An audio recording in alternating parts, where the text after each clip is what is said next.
You always did. Shout out, brother. Yeah, man, appreciate it. Yes, go. Jermall? The song franchise, did he send a message? Jermall? Thank you, man. That's what it was all about. Jermall, Chris de Blasio here. Congratulations on the victory. Trainer Ronnie Shields joins you. Give us your initial reaction to a hard-fought 12 rounds, big unanimous decision win. We fought just like they wanted to see us fight. We stood toe to toe. We didn't back down from nothing. We were supposed to be one of the hardest fights in my career, and we passed the test. Keith Heidig, would you like to go ahead first? Go ahead, Keith.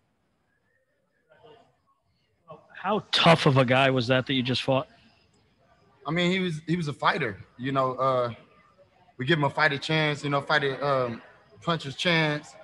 So at any moment the fight could change. But I stuck to my game plan. I listened to my corner, and we executed the game plan well. We got done with the fight like with an A. You know. Ronnie said the other day, he told me the other day, he thought this fight was going to be easy for you because of all the attributes that you have. Did you feel it was easy in there? Yeah, it was easy. You know, it wasn't, I don't want to call him like an easy fight, but no fight is easy. It's always a hard fight, you know. Like I said, in any given time, anything can change.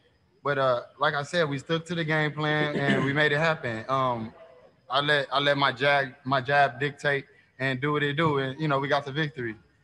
I wanted to knock him out, if that's what you want to know. Yeah, I wanted to knock him out, but you can't knock out every fighter. You know, he was there to survive. He was a tactical survivor, but on to the next one, you know what I mean? You hurt him pretty bad at the end of the third round. Yeah. When that happened and it was so early in the fight, even though there wasn't much time in the round, did you feel that you would get him out of there at that point after you did that? You know, I'm a finisher. That happened almost like the last 10 seconds almost of the round, so he made it through the round. He came back a little bit more recovered, but we figured we would continue to put pressure. But you know, you don't want to run into nothing just because you got to fight it hurt. You want to continue to, you know, box and use your athleticism, and I stayed to the game plan, even though I had him hurt. If Ronnie would have told me to go out there and see if he's still hurt, then I would have tested him. But, you know, I landed the shots that I needed to land to win. What kind of statement do you think you delivered tonight? The whole world understand that you know, 31-0, 22 knockouts, I can fight, I can bang, I can get in there and fight and stand in there with the best of them. Obviously, he gave GGG a harder test than he gave me, right? So the levels show already. So the world understand what's going on.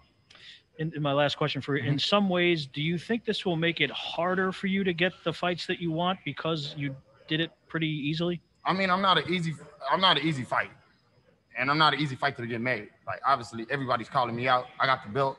I got the championship right now. We see and we train hard. We go hard. So as long as I can keep doing what I'm doing, I'll get the fights that I need, and I'll make the legacy that I always wanted to have. The one I dreamed of. It's my twin brother turn now, so we're gonna stick to that. All right, thank you, Keith. I'm going to take our first question from Reggie Woodson. Reggie, unmute and go ahead. Hey, congratulations on a great performance and great win, champ. How difficult was it when he started having some success? How difficult was it for you to stick to the game plan? I'm in there fighting. That's like a question you can ask Ronnie. How difficult it was for me to stick to the game plan. I'm here to fight. You know, I train hard for it. So the fight is a fight to me. I'm gonna get in there and I'm gonna lay it all out on the line. I'm gonna do whatever I can to you know, make sure that I hit and don't get hit. But you know, it wasn't to me. I stuck to the game plan. My trainer said I stuck to the game plan, gave me an A. So hey, it is what it is. Got that. Do you think this is kind of this might have been a benefit of there not being that crowd that might have been going crazy in those big moments, and since you didn't have that, it was easier to stay on focus? Nah, I knew when I hurt him. I knew when I hit him with good shots. I knew when the jab was landing. We could see it, you know. If there was a crowd, it could have manipulated the situation a little bit by the noise and people like rooting him on and thinking that he actually landed a shot that he didn't. But I caught a lot of shots on the glove. I mean, it's a fight I have to go back and rewatch. But like, I had fun in there. As long as I was having fun, we was gonna get the victory. Thank you. Congratulations again. Thank you. Ronnie Shields, the talk on the broadcast from our analysts was that Jermall was fighting poised, boxing well, moving well, and using his power. They were very complimentary of the effort. Can you give your assessment of Jermall's performance? I give him an A on this one, man. I mean, everybody just kept, every interview I did, people saying this guy's a tough fight, it's a hard fight. Look, all the fights are tough, but he stuck to the game plan. His jab is one of the best jabs in the business. It's not just a good jab, it's a hard jab. And he hurt Sergey a couple times with the jab. He backed him up with it, and he stuck to the game plan. And I'm so proud of him because now he showed that the better the competition, the better he is. He showed maturity, he showed patience, all of that. Carlos Toro, you're up. Thanks so much, and congratulations, Jermall, on the win. Obviously, you mentioned obviously your jab being such a key part of the win. And were you surprised that it was landing so effectively and so well, especially early on in the fight? Nah, I trained hard for it. You know, I'm not surprised. I'm surprised that you guys didn't think that I would land the jab as often or hurt this guy like I normally do. Like, you know, I'm one of the best in the world alongside my twin brother. Hey, y'all get a chance to watch him next. So y'all get to the tube, get back over there. It's going to go down in a minute. Obviously, Derevyanchenko's face was really messed up, especially later in the fight. Was there a part of you that kind of thought that the fight was going to get stopped, or you were going to get a chance to end it before it got to the scorecards? Well, obviously, his trainer don't care about him as much as my trainer care about me. Because, I mean, you see me, I'm still looking good, you know, and I, you know, I'm not going through all that, you know. We box, but we still got a life after boxing. I want to be able to open my eyelids and do things like that of that nature. But he took some punishment, and the world got a chance to see me punish him. And, you know, hey, they can't say, oh, you're not fighting nobody now. I hope I got my respect. Now that you're going to get your chance to fight on pay-per-view, that's something that you want to keep going and keep fighting on pay-per-view? Yeah, I'm a pay-per-view star now. Thanks, Jermall, and congratulations on the well-deserved win. All right, thanks, Carlos. We're going to go to Jeremy Herridge's fan-sided. Jeremy, go ahead.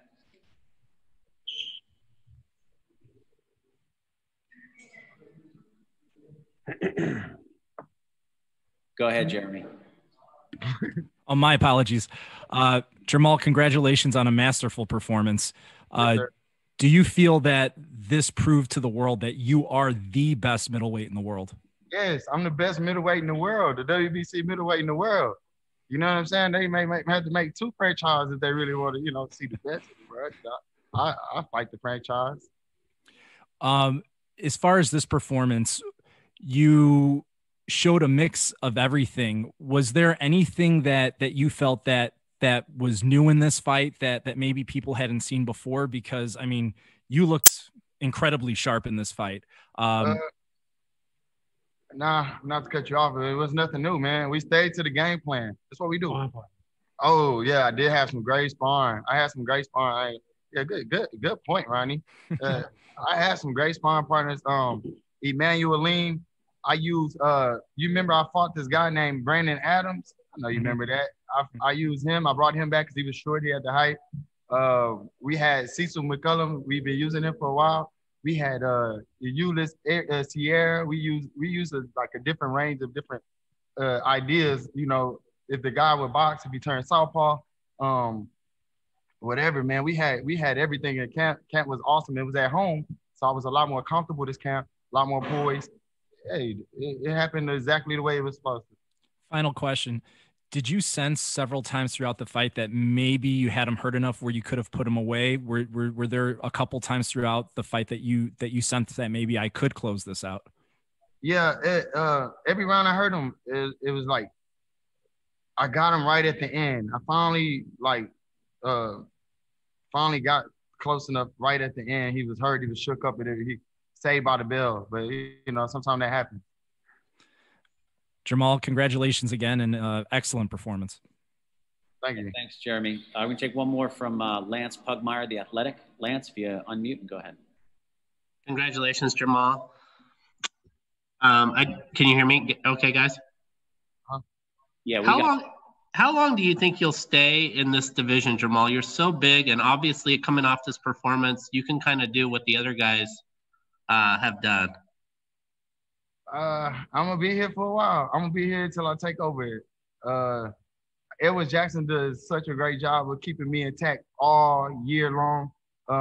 like I said, I fought back in December of last year, 19, and we stayed in camp the whole time. We stayed eating healthy. My chef, everyone who's played a big part of my career, I still have those guys, and I don't think anything could change right now. I mean, I'm not growing anymore. I don't think I'm getting any taller, any you know, out of shape as long as I stay healthy. Who makes the most sense for you next as you look at the landscape? Say it again. Who makes the most what? Who makes the most sense for you to fight next? Benjamin Franklin. You know, whoever. You know, that's who we're gonna choose to make our next move. Thank you so much. Congratulations. Thank you. Okay, Jermall, Ronnie, that's it for questions. Thank y'all. Enjoy the rest of your night. Enjoy your brother's fight. Congratulations again.